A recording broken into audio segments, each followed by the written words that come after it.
Assalamualaikum warahmatullahi wabarakatuh. Salam sejahtera untuk kita semua. Selamat datang di Gapura Lorong Horor. Lorong yang berisi kisah-kisah mistis, beraroma gaib, bertaburkan hal-hal aneh yang kadang sulit dicerna akal dan penuh kejutan. Jangan lupa untuk subscribe channel Lorong Horor, menekan like, dan memberikan komen jika Anda sekalian terhibur setelah mendengarkan kisah fiksi horor ini. Jangan lupa pula nyalakan lonceng notifikasi untuk mendapatkan update video terbaru dari channel Lorong Horor. Terima kasih atas kesediaan dan kebaikan hati Anda. Salam hormat dan selamat mendengarkan kisah mistis berjudul Teluh Bluluk Badeg. Namaku Murni. Umurku 28 tahun. Aku dikenal orang-orang di sekitarku sebagai sosok perempuan yang tenang, penyabar, pemaaf, dan juga lebih memilih mengalah dalam menyelesaikan suatu masalah. Aku telah menikah dengan Bayu. Aku juga mempunyai sahabat baik, Linda namanya. Aku telah bersahabat dengannya sejak di bangku SMP. Linda bertunangan dengan Tommy yang kebetulan sahabat baik suamiku. Pernikahanku dengan Bayu ternyata tidak berumur panjang. Penyebabnya bukan karena kami sudah saling tidak mencintai, melainkan perselingkuhan. Bayu berselingkuh dengan Linda di kamar rumahku yang langsung kupergoki karena aku mendadak pulang cepat dari kantor karena aku ingin mengambil kado untuk rekan kerjaku yang baru saja melahirkan. Aku benar-benar terperanjat, sama sekali tidak menyangka jika suami dan sahabat dekatku berani bermain api asmara di kamarku. Untuk beberapa saat, aku seperti orang yang kehilangan kesadaran, bingung harus berbuat apa. Akhirnya, aku hanya berdiri di tengah-tengah pintu kamar, bersedekap, berusaha kuat-kuat menekan api kemarahan yang berkobar-kobar besar di hatiku. Di depanku, Bayu dan Linda mengakui perbuatan bejat mereka. Keduanya meminta maaf padaku, bahkan hingga menangis dan berlutut di depanku. Keduanya mengaku khilaf, baru pertama kali melakukan perbuatan tercela itu, dan berjanji untuk tidak mengulangi. Meski hatiku hancur lebur, namun aku berusaha tetap tampil tegar. Kusebutkan untuk memutus ucapan merengek Bayu dan Linda yang terus-menerus meminta maaf padaku. Aku akan kembali ke kantor. Kuminta setelah aku pulang nanti, sudah tidak ada lagi Bayu dan barang-barangnya di rumahku ini. Bayu nampak terkejut dengan keputusanku. Ia kembali merengek-rengek meminta maaf, berjanji akan setia selama-lamanya. Namun, kembali kupotong dengan ucapan tegasku. Bayu, barang-barang di rumahku ini yang menurutmu kau turut andil membelinya, silahkan kau bawa juga. Selesai berujar, aku langsung meninggalkan Bayu dan Linda. Apakah aku menganggap masalah perselingkuhan Bayu dan Linda yang langsung kulihat dengan mata kepalaku sendiri itu selesai begitu saja?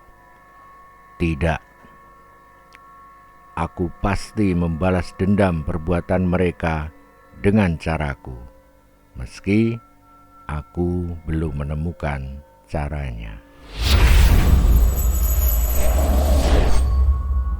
Malam hari setelah kejadian itu, aku menutup rapat pintu dan jendela rumahku.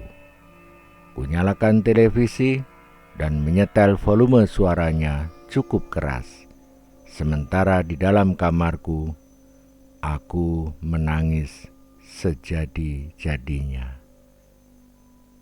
Aku mencaci maki Bayu yang telah menggagalkan niatku untuk menikah sekali dengan seorang lelaki hingga maut memisahkan, seperti yang dilakukan mendiang ibuku.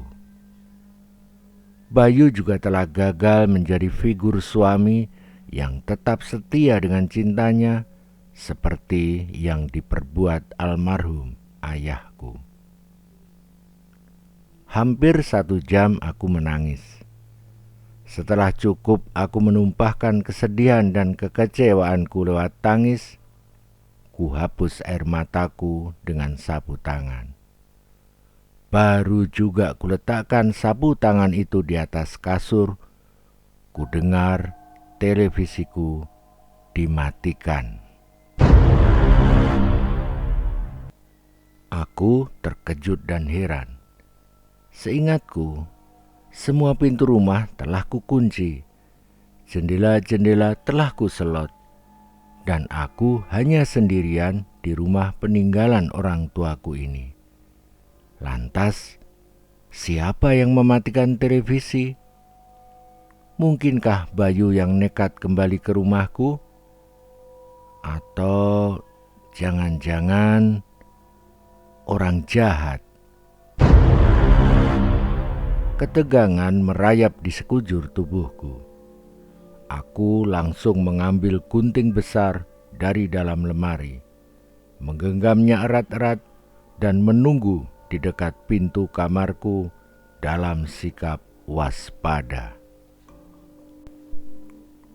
Keteganganku semakin memuncak saat ku dengar langkah-langkah kaki berjalan mendekati kamarku. Jantungku mendadak berdegup kencang dan ketakutanku meninggi. Aku makin kuat menggenggam gunting besar. Aku menajamkan pendengaranku.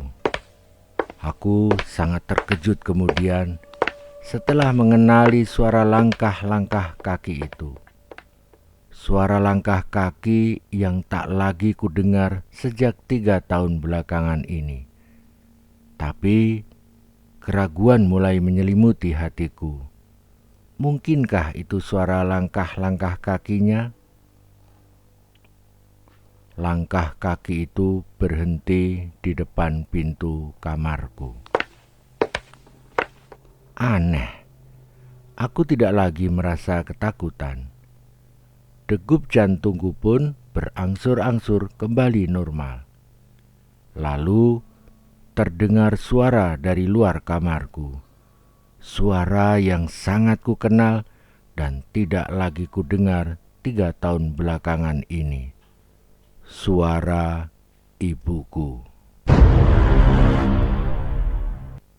Bangkit anakku, jangan biarkan hatimu hancur karena ulah lelaki bejat itu. Kulemparkan gunting besar ke atas ranjang, lalu bergegas kubuka pintu kamarku.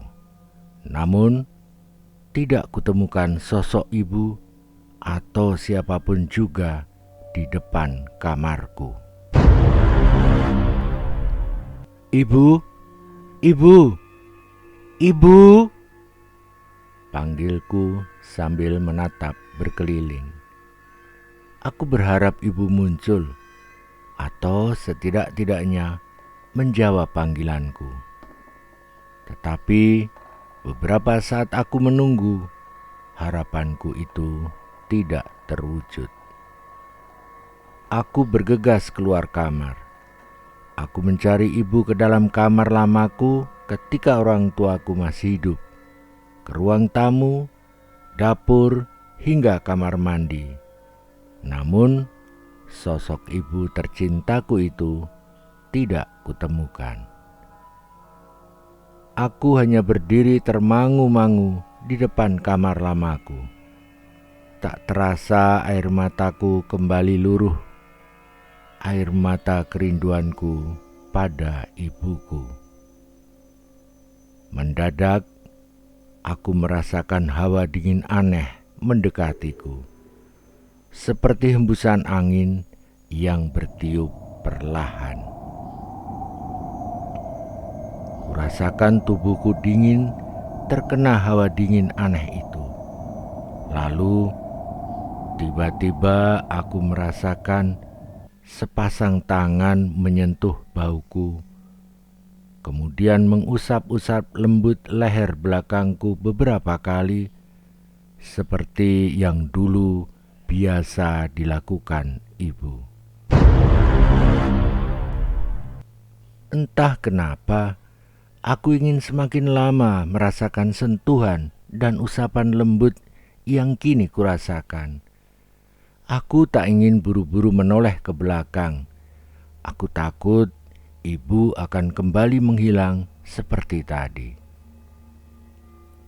Mendadak terdengar nyanyian di belakangku dengan suara pelan yang mirip suara ibuku ketika mendendangkan tembang pengantar tidurku waktu aku kecil. Japa mantra bluluk badhek,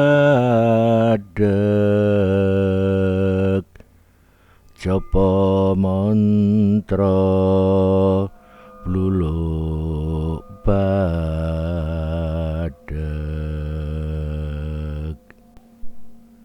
Beberapa saat kemudian, tak lagi kurasakan sentuhan dan usapan lembut di bahu dan leherku. Aku juga tidak merasakan hawa dingin dan tubuhku juga tidak sedingin seperti tadi. Kuberanikan menoleh ke belakang. Tidak kulihat ibu atau siapapun juga. Sejenak aku terdiam. Kuingat tembang yang kudengar jelas tadi.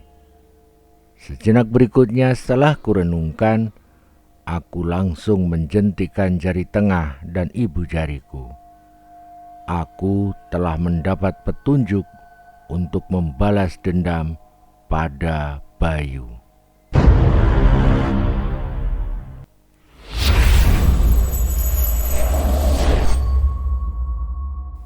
Kutemukan buku tulisan ibu yang tersimpan di dalam tas koper besar.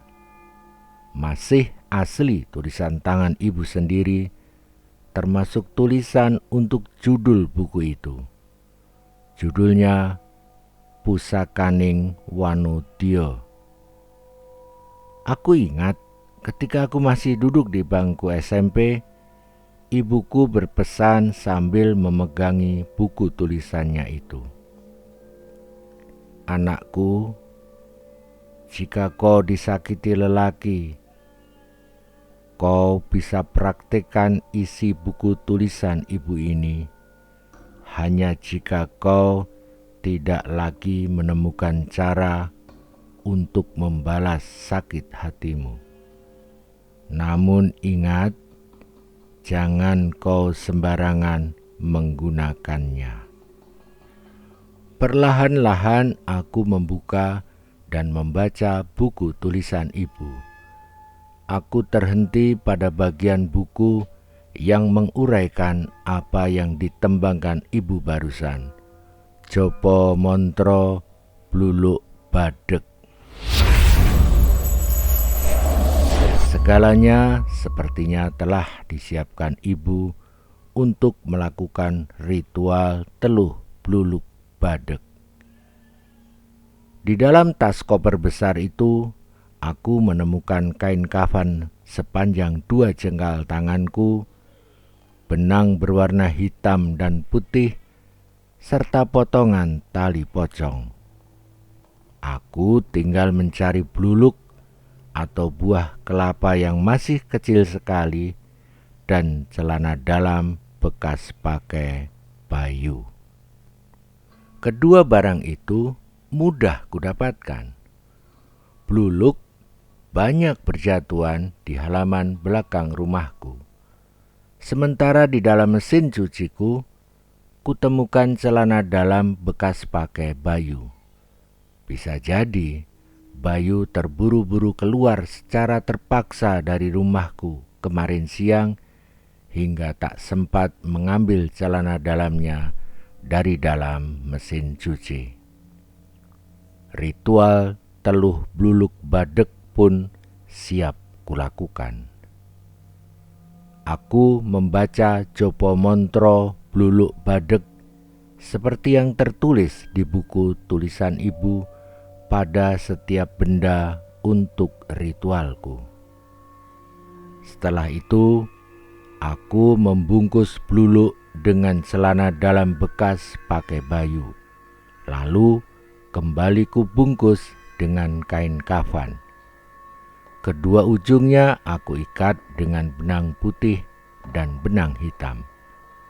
Pada tengah-tengah bungkusan, kuikat kuat-kuat dengan tali pocong. Tepat jam 12 malam, bungkusan itu kupendam di halaman belakang, lalu kututupi dengan pot bunga. Balas dendamku pada Bayu telah selesai. Sebulan berlalu. Mendadak Linda menelponku. Ada keenggananku untuk menerima teleponnya. Namun, rasa ingin tahuku tentang hasil teluh bluluk badeg pada Bayu juga meninggi. Aku akhirnya menerima telepon Linda. Berita yang kudengar langsung dari mulut Linda saat itu adalah Linda sedang menggugat cerai Bayu. Pernikahanku dengan Bayu hanya 2 minggu, Mur, kata Linda. Tanpa kutanya, Linda terus terang mengungkapkan sendiri penyebab ia menggugat cerai Bayu. Bayangkan saja, Mur, siapa wanita muda yang mau bersuamikan lelaki yang anunya mati sama sekali, tidak bisa berdiri tegak, dan berbau busuk seperti bau bangkai hewan. Aku tersenyum. Usahaku membalas dendam Bayu dengan teluh bluluk badeg ternyata membuahkan hasil. Kurasa itu saja yang perlu ku ketahui. Aku langsung mematikan telepon Linda dan langsung memblokir nomornya. Linda hanyalah mantan sahabat baikku, dan aku tak mau lagi berhubungan dekat dengan pelakor itu. Terima kasih telah mendengarkan kisah ini. Semoga Anda sekalian dikaruniai kesehatan dan kebahagiaan yang berlimpah serta keberkahan dalam kehidupan Anda sekalian. Allahumma amin. Terima kasih. Salam horor, salam lorong horor.